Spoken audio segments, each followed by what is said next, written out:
Good evening. My name is Samantha Snyder, and this is my take on the Module 14 case study. So, laws and policies don't always make room for imperfect human situations, and so it's up for people in authority to use their ethical judgment to interpret the spirit of the law.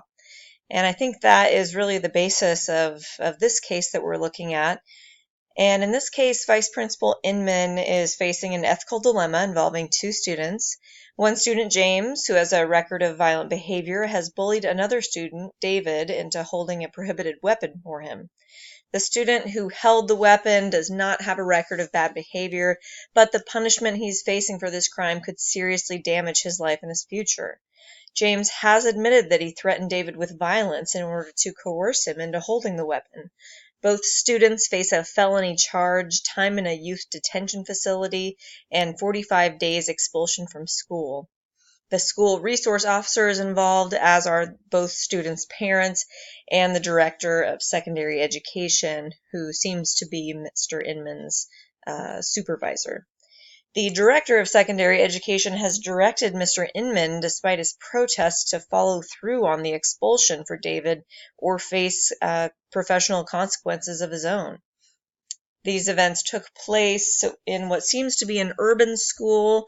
They took place inside the school building during the school day. So there are some legal and ethical issues to look at here. Ideally, the law will always align with ethics, but unfortunately, this just isn't always the case, and it becomes complicated when these two start to collide. So the legal issues here are that the possession of a prohibited weapon on school property is a felony by law. Also, the school has a zero tolerance policy for this situation, requiring an automatic 45-day expulsion. And lastly, in the eyes of the law, the reason for David possessing this weapon isn't really part of the consideration. Both students are being treated the same. The law is taking an objective look at this situation, so to speak. So the ethical issues at hand is that one student is clearly more guilty than the other. By that I mean David was coerced with the threat of violence to participate in this. However, on the other side of things, applying policies consistently is very ethically important. However, on the other side, again, using humanity and discretion in applying policies fairly is also very important.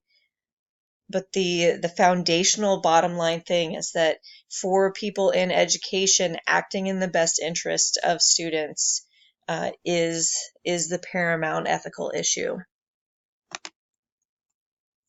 My one sentence summary of this case is that bad policy makes outlaws of ethical leaders. And by that I mean sometimes it is ethical to not follow a bad policy. If that policy is going to hurt innocent people, it's a bad policy. And in that case, somebody who is acting ethically is outside the bounds of the policy and maybe the law.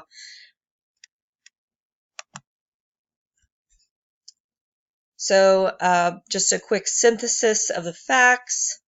What we can strongly infer from what we're giving in this case is that the place is a junior high school. It is probably an urban setting, since the school is quite large with 900 junior high students, and it is referred to being in the south side of town. We can also infer it's a public school, since we're discussing problems with violence and we talk about kids being in tough crowds. We have two male students.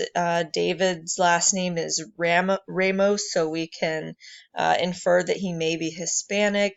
We have a male vice principal. We have a director of secondary education. We also have a witness teacher, a school police officer, and we have both students' mothers involved. What we don't know is the race of all of these people involved. We do not know the gender of the teacher who witnessed the passing of the weapon in the hallway. We don't know the gender of the police officer or the director of secondary education. We don't know exactly who has authority over the director of secondary education and whether there is some kind of appeals process for the vice principal to follow here. And we don't also know if this is any special type of program like a bilingual or special education program. So as we review and prioritize the information, the very top concern here is that the future prospects of an innocent student could be severely harmed. Also, the vice principal does face some possible harm to his record professionally. The reputation of the school could be harmed or called into question. I believe that it is David and Vice Principal Inman who have the greatest stake in the outcome, since they could be harmed the most. One thing I would be interested in knowing is more about what the teacher in the hallway witnessed. Did she witness James intimidating David or threatening him into taking this weapon? Or did it seem like a friendly exchange? Can she corroborate what James and David are saying happened? Also, would very much like to know who is the supervisor of the director of secondary education and what might their stance on this be. But even without knowing these things, I feel very confident, about 80% confident in the best choice that I have made, given the facts available. So identifying the options. So the principal could do nothing, which would mean that he's choosing not to file the expulsion paperwork on David against the demands of his superior, which would likely incur disciplinary action.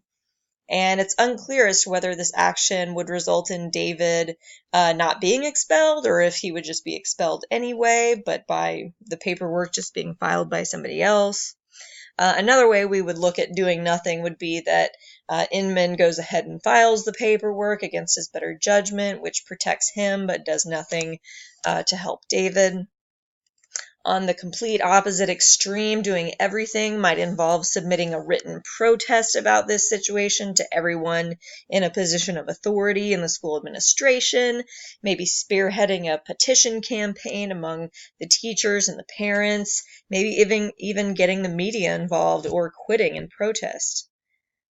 Somewhere in the middle ground, possibly just formally discussing the matter with the director of secondary education supervisor, also refusing to expel David and accepting the punishment for that, submitting a written explanation for Inman's own file as to his side of the story and why this occurred. Possibly organizing a collaborative think session with all of the stakeholders, so with teachers and parents and other school administration, to kind of try to come up with a better solution for this situation and in the future. Could also provide guidance on how David's mother could advocate for him on this matter, and then also working to amend the law and the school policy so the situation doesn't happen in the future. And then providing extra mentorship and support to David. After doing a little research, I found that juvenile felony records can be sealed and maybe even expunged with the right approach. So looking at the two key stakeholders in this and how they might be affected by these different options. So if Inman decides to do nothing, he could possibly damage his professional record, which would impact his future earnings and opportunities. If he did everything, there's a good possibility he could lose his job, possibly even his entire teaching career. In addition, the school's reputation could be damaged. Then again, the law and the policy might actually get changed. If he takes a middle ground approach, he may be protecting himself, still having some consequences, also helping David, but maybe not to the extreme extent that he could. But he could always be working to prevent this sort of situation from happening in the future. As for David, if Mr. Inman does nothing, he probably will face grave damage to his reputation and future prospects. If Inman does everything, David may see a reversal of the consequences that he's incurred and a restoration of his reputation. And if Inman goes with a middle ground, David might incur some damage, but if he is able to get that record sealed or expunged, he might be able to avoid the most extensive consequences. For me personally, after looking at all of the options, I still think that the paramount first and foremost obligation that we have as education leaders is to protect children. The interests of innocent children are more important than the professional interests or consequences to any one staff person. So the first thing that I would do would be to address the superior of this director of secondary education and try to work something out with them. I would also advise David's mother on how to help advocate or organize on this issue for her son, if talking to that person's superior did not work. And then taking it to the next level, if there is a superior beyond the superior of the director of secondary education, possibly the school board or the superintendent, and then possibly organizing a conversation with all the stakeholders, as I mentioned earlier.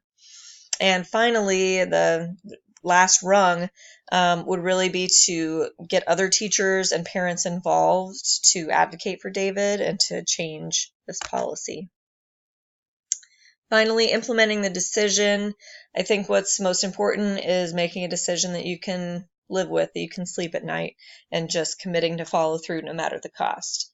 So I would approach this situation calmly but firmly, be very clear and direct without coming off as threatening, and try to get everyone to focus on the mission that what we're all here for is to do what is best for the kids, and putting that first above simple policies.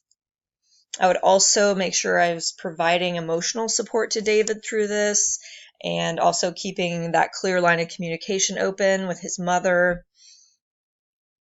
I would keep this whole situation as tight as possible. So just having direct individual conversations as needed, and then as further steps are being taken, then expanding the circle of knowledge, getting other people involved carefully, as we need to grow the support. I would make sure to be documenting all of this very thoroughly, really taking each step carefully, in succession as needed. And then my plan B, if I was not fired and we did not achieve the desired goal, I would focus on helping David again and sealing and expunging that record and mentoring and supporting him. And if I were to lose my job, I would have faith that I could find another teaching job and find an employer who would appreciate the situation and where I was coming from, and really appreciate the leadership that I was showing in standing up for what was best for the student. Thank you.